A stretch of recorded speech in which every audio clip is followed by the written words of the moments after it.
Goeiedag liewe vriende, ek groet u in die wonderbare naam van ons koning Jesus Christus. En vandag wil ek met u 'n gedagte deel, dubbelstandaarde. Ons lees in Johannes 8 vers 10 tot 11. En toe Jesus hom oprig en niemand sien behalwe die vrou nie, sê hy vir haar: Vrou, waar is daar die beskuldigers van jou? Het niemand jou veroordeel nie? En sy antwoord: Niemand nie, Here. En Jesus sê vir haar: Ek veroordeel jou ook nie. Gaan heen en sondig nie meer nie. Hierdie twee woorde, dubbelstandaarde, is seker een van die bekendste woorde aan elke Suid-Afrikaner. Ons sien dit daagliks in die politiek, in die samelewing en hartseer genoeg selfs in geestelike kringe. Mense oordeel dikwels selektief. Sommige sondes word veroordeel, terwyl ander verskoon word. En teen hierdie agtergrond staan Jesus se optrede in Johannes 8 in skerp kontras. Hy kyk na 'n vrou wat op heterdaad en egbreek betrap is en sê die verstommende woorde: Ek veroordeel jou ook nie. Het Jesus daarmee God se heilige standaard verslap? Glad nie. Inteendeel, Jesus het God se standaard altyd hoog gehou. Wat hy wel aan hierdie vrou bewys het, was sy oneindige barmhartigheid en oorvloedige genade. God ignoreer nooit sonde nie. Sonde word nie eenvoudig onder die mat ingevee nie. Daarom roep hy die sondaar tot bekering. Ons lees in Jesaja 55 vers 6 tot 7. Soek die Here terwyl hy nog te vinde is. Roep hom aan terwyl hy naby is. Laat die goddelose sy weg verlaat en die kwaaddoener sy gedagtes, en laat hy hom tot die Here bekeer.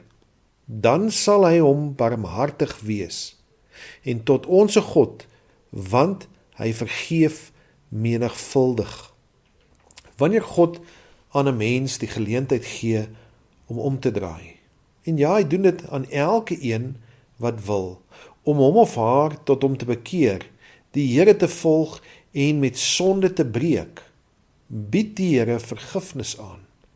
Nie omdat hy sonde ligtelik opneem nie, maar omdat Jesus self die volle prys vir ons aan die kruis betaal het. Daarom kon Jesus vir hierdie vrou sê: Ek veroordeel jou ook nie, maar hy voeg onmiddellik by: Gaan heen en sondig nie meer nie. Genade is nooit 'n lisensie om voort te gaan, voort te leef soos wat jy wil nie. Dit is die krag om 'n nuwe lewe te begin. Niemand wat die diepte van God se vergifnis en die liefde werklik beleef het, verlang daarna om terug te keer na die lewe waarvan Christus hom of haar verlos het nie. Ware wedergeboorte wek 'n afkeer van sonde. Charles Spurgeon het dikwels gesê: O Here, laat ek nooit my afskuw van sonde verloor nie. Dwars deur sy bediening het Jesus hierdie waarheid self ook bevestig.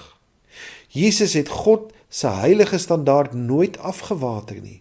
Ons lees van gevalle waar hy vergifnis aanbied aan die misdadiger aan die kruis, Petrus wat hom verloon het, en selfs ook aan Saulus wat die gemeente vervolg het. Nog 'n voorbeeld is waar Jesus aan die kruis gebid het: Vader, vergeef hulle, want hulle weet nie wat hulle doen nie.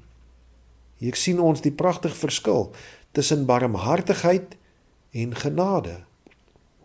Barmhartigheid, of in Engels mercy, beteken dat God van ons weerhou wat ons verdien. Ons verdiende loon.